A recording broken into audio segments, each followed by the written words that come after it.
আজকে যে যে প্রধান বিচারপতি আছে না, দেখবেন যে এই প্রধান বিচারপতিদের হাতে হাত করা লাগবে না এরকম নিশ্চয়তা নাই। একটা জিনিস কিন্তু প্রতিষ্ঠা পাচ্ছে, একটা জিনিস আমি আপনাকে বলতে পারি, সেটা হলো বিএনপি কিন্তু আস্তে আস্তে মবের দায়িত্ব নিজের ঘাড়ে নিয়ে নিচ্ছে। বিএনপি সামাল দিচ্ছে না, বিএনপি উস্কাচ্ছে, বিএনপি উস্কাচ্ছে। তো দায়িত্ব বিএনপির ঘাড়ে। বঙ্গবন্ধুর বাড়ি ভাঙ্গার সাথে সরাসরি ক্যাম্পেইন করেছে, ভাঙ্গার জন্য এইটা জোগাড় করে দেওয়া, বিভিন্ন দেশ থেকে যারা, এখন তারাই প্রচার করছে যে এইটা তারেক রহমানের ফান্ডিং, তারেক রহমানের ফান্ডিং হচ্ছে এইটা, কিন্তু বিভিন্ন সোশ্যাল মিডিয়াতে যে বাংলাদেশে আমরা যদিও আলোচনা করেছি আগের একটা অনুষ্ঠানে, বাংলাদেশে একটা নজিরবিহীন ঘটনা ঘটেছে, পৃথিবীর ইতিহাসে সেটা ঘটছে কিনা আমি জানি না, আগে কোনো গণমাধ্যমে তো গত 50 বছরে দেখি নাই যে প্রধান বিচারপতি হোক তিনি এক্স প্রধান বিচারপতির ফাঁসির দাবিতে উচ্চ আদালতে মিছিল করেছেন আইনজীবীরা, এবং সে বিএনপি পন্থী আইনজীবীরা। এইটা দিয়ে তারা কি আদালতকে জিম্মি করে ফেললেন কিনা, তারা তো গতদিন শুনানি হতে দেন নাই, আগামী রোববার শুনানি ডেট।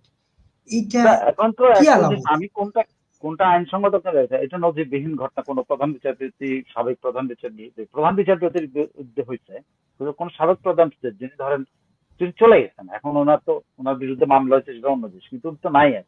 তো তার ফাঁসি চায়, এটা একটা নজির। তবে একটা জিনিস কিন্তু প্রতিষ্ঠা পাচ্ছে, একটা জিনিস আমি আপনাকে বলতে পারি, সেটা হলো বিএনপি কিন্তু আস্তে আস্তে মবের দায়িত্ব নিজের ঘাড়ে নিয়ে নিচ্ছে।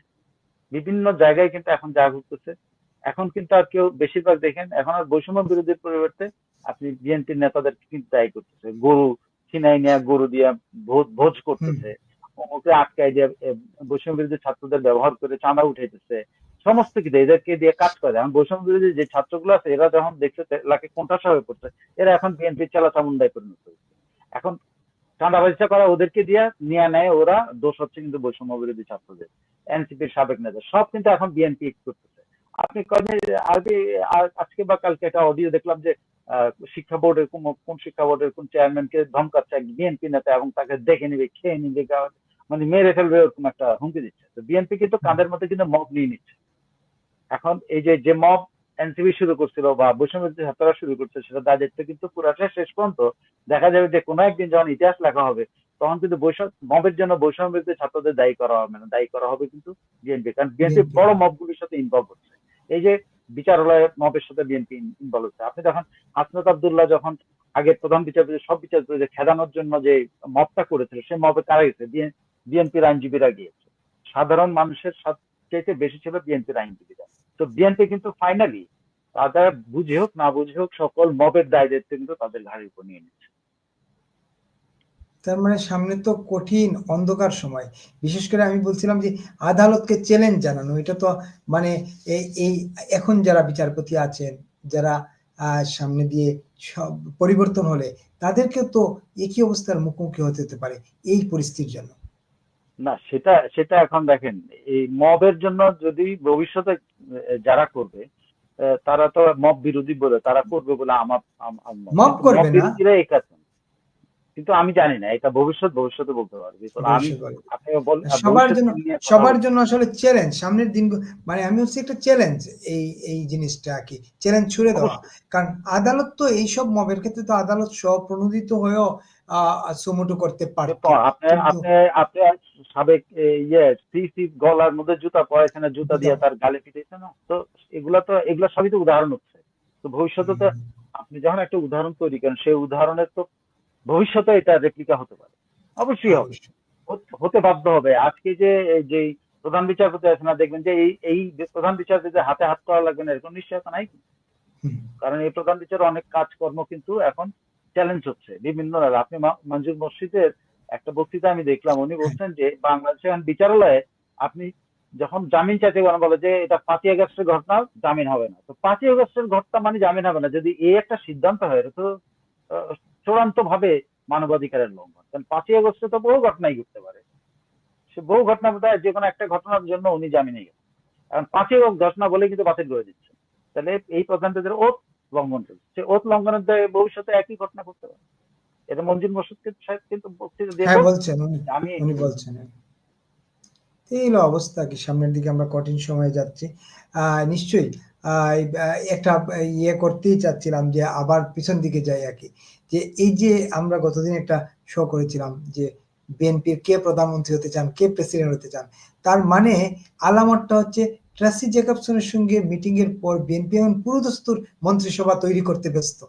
হ্যাঁ, সেটা তো কালকে বলছি আপনাকে যে তারা হ্যাঁ, এখন মন্ত্রিসভা নিয়ে সেটাই বললাম তারা একদম। এই যে তারা নাহিদদের সব হুমকি দামকে পাত্তা দিচ্ছে না, কিন্তু মনে রাখা উচিত, আমি মনে করি এই যে কোনো ছোটখাটো যে নাহিদদের হুমকিকে খুব ছোট করে দেখার কিছু নেই। এই নাহিদরাই যখন আন্দোলন শুরু করছে তখন গুটি গাছ ছেলে মেয়ে ছিল, পরে কিন্তু পাবলিক জন্ম হয়েছে। পাবলিক যদি বিএনপির বিরুদ্ধে যায় তখন কিন্তু ওই আগের মতোই আরেকটা বড় ঘটনা ঘটবে বিএনপির বিরুদ্ধে। তখন কিন্তু মানে আওয়ামী লীগের যে সে ধরেন এখন আজকে আওয়ামী লীগ যে অবস্থায় দাঁড়িয়েছে তার তো অস্তিত্ব নিয়ে তারা যুদ্ধ করতেছে, বিএনপির কিন্তু নির্বাচন যদি না হয় বিএনপির অস্তিত্বের সংকটে পড়বে।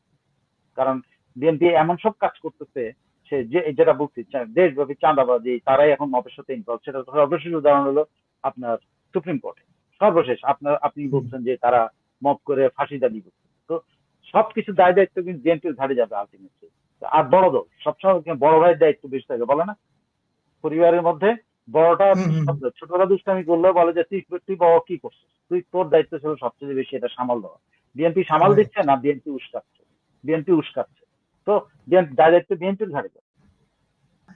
একেবারে শেষ পর্যায়ে চলে আসছি, দু একটা দেখে নেই, প্রশ্ন দেখে নেই যদি থাকে আগে। কে জানি একজন জামালউদ্দিন, সাইফুল ভাই আপনার ভবিষ্যৎবাণী সত্য হয়ে গেল। নাসিরউদ্দিন পাটোয়ারি আজ বলেছে ফেব্রুয়ারিতে নির্বাচন হবে না, দিনের কথা নির্বাচন হবে আর রাতের কথা নির্বাচন হবে না। না এটা তো আপনি সেদিন আপনি বলছেন না, আপনি বলছিলেন না যে ফেব্রুয়ারিতে নির্বাচন হবে কিনা, এটা একটা বড় প্রশ্ন। এটা তো এটা মোটামুটি আপনার একজন লিখছেন জানি আমার কথা না, আম পাবলিক কিন্তু এই সন্দেহ বহু আগে থেকে কোনো বিশ্লেষণ ছাড়াই আম পাবলিক মনেই করে যে নির্বাচন হবে না। মানুষ ট্রাস্ট করতে পারতেছে না, সরকারকে ট্রাস্ট করতে পারতেছে না মানুষ। সরকার, সাধারণ মানুষ সরকারকে ট্রাস্ট করতেছে না, এটা একটা বড় বিষয়। মার্কিন দূতাবাসে গেছে নাহিদ আক্তার, যারা আর আলাউদ্দিন, আচ্ছা তাসনিম যারা, আচ্ছা এই যে সব জায়গায় বিএনপি। এই দেন সিলেটে সাদা পাথর নামে একটা চমৎকার ছিল, এটা পুরোটা লুট করে ফেলছে বিএনপি নেতা। আবার বিএনপি তাকে তার সকল সদস্য পদ স্থগিত করেছে। সভাপতি ছিল কোম্পানিগঞ্জ থানা বিএনপির, না গোয়েনঘাট থানা। আমাদের পরিবেশ আপা কি করে, পরিবেশ আপা তো একদিন বলছেন গত 4 বছর একটু সমস্যা ছিল না, যা বলছি তাই হয়েছে, সরকার সব করছে, আমি উপদেষ্টা হয়ে আমি করতে পারতেছি না, এটা আমার ব্যর্থতা। সাদা পাথরের পুরাটাই লুটপাট হয়ে গেছে, পুরোটাই লুটপাট হয়ে গেছে। এত সুন্দর জায়গাটা, খুব সুন্দর জায়গা ছিল, পুরো পাথর লুটপাট হয়েছে। এখানে এক ভদ্রলোকের, লন্ডন প্রবাসী, ওনার সাথে উনি আমাদের অনুষ্ঠান দেখেন এবং আমাকে বারবার বলে নাকি যে ভাই আমার সব লুট হয়ে গেছে। মানে এই বিএনপির লোকজন এই পুলিশকে করে হাত করে বাগবাট্টরা করে, এই সমন্বয়ক পুলিশ বিএনপি মিলিয়া ওই বালি টালি পাথর টাথর সব লুট করতেছে, বুঝছেন? এইলো অবস্থা, কে কার কথা শুনবে? পরিবেশ আবার কথা শুনতে হলে তো পুলিশ লাগবে, পুলিশ তো পরিবেশ আবার কথা শুনতেছে না, কারণ পুলিশে পরিবেশ আবার বলবে যে পুলিশ এনে গিয়ে লাভ নাই, মব আসলে তো পুলিশ ঠেকাইতে পারবে না। এখন তো মবের ঠেলায় সবাই দেখেন না। আপনি দেখেন, আপনি বিএনপির কথাটা বিএনপির ঘাড়ে যে সব দোষ যাচ্ছে আলটিমেটলি, যতদিন যাবে বিএনপির ঘাড়ে যাবে, বিএনপির ঘাড়ে যাবে। আপনি জানেন সর্বশেষ কতগুলি সোশ্যাল মিডিয়াতে বিভিন্ন রকম ক্যাম্পেইন দেখতেছি, এবং এটার সাথে আমি দেখছি যে যারা বঙ্গবন্ধুর বাড়ি ভাঙ্গার সাথে সরাসরি ক্যাম্পেইন করেছে, ভাঙ্গার জন্য এইটা জোগাড় করে দেওয়া, বিভিন্ন দেশ থেকে যারা, এখন তারাই প্রচার করছে যে এইটা তারেক রহমানের ফান্ডিং, তারেক রহমানের ফান্ডিং হচ্ছে এইটা, কিন্তু বিভিন্ন সোশ্যাল মিডিয়াতে চিন্তা করে দেখেন বিএনপি কোন পর্যায়ে যায় পৌঁছাচ্ছে। বিএনপিকে এখন ওরা যদি কোণঠাসা হয়, তারা এই যে, আমি জানি না তারেক রহমান জড়িত ছিল কিনা, কিন্তু এই তারেক রহমান জড়িত থাকার কিন্তু দাবি করা হচ্ছে। আমি এক্স হ্যান্ডেলে দেখেছি, তারপর আর যে ট্রুথ এক্স দেখছি, ট্রুথ সোশ্যাল একটা ট্রাম্পের, ওখানে পর্যন্ত আমি এটা দেখলাম। আমি ফেসবুকে তো দেখছি, ফেসবুকে সাধারণভাবে কিছু দেখা, কিন্তু ওই সব জায়গাতে যখন যায় তখন কিন্তু এটা মানে আপনি কিন্তু মনেই করতে পারেন যে যারা ওগুলা কিন্তু তারা প্রফেশনালি ইউজ করে, সেই প্রফেশনাল এইগুলোর মধ্যে পর্যন্ত বলা হচ্ছে যে তারেক রহমান এই ফান্ডিং দিয়েছে, এবং সেই ফান্ডিং ওই ইউটিউবারদের মাধ্যমে ইউটিউবারদেরকে দিয়ে এই প্রচারণা চালাইছেন, এবং উনি আসলে এটা করেন। চিন্তা করতে পারেন, এখন যতদিন যাবে এই ধরনের প্রচারণা গুলো কিন্তু যদি না করেও থাকে তার ঘাড়ে যাবে। এটা কেন হবে? এই যে আপনি সর্বশেষ আপনি মাত্র একদিন আগেও যখন মানুষ উদাহরণ টানবে যে মব কি করলো, বিএনপির আইনজীবীরা করলো। হুম। তারেক রহমানের ঘাড়ে কিন্তু এখন 32 নম্বর ভাঙার ইয়া দায় কিন্তু দায়। যাচ্ছে। হ্যাঁ, মানে এটা কিন্তু বিএনপির লোকজন সবচেয়ে বেশি রিয়াক্ট করছে যে না, এইটা করা ঠিক হয় নাই। সেই কাজটা কিন্তু এখন তারেক রহমানের কাছে যাচ্ছে, এবং ওই ইউটিউবাররাই কিন্তু এই প্রচারণা চালাচ্ছেন, তাদের লোকজন দিয়ে বিভিন্ন ফ্যান পেজ অমুক তমুক দিয়ে প্রচারণা চালাচ্ছেন যে এটা তারেক রহমান ফান্ড করছে, তারেক রহমানই ফান্ড করে এই কাজটা করে। এটা কিন্তু খুব।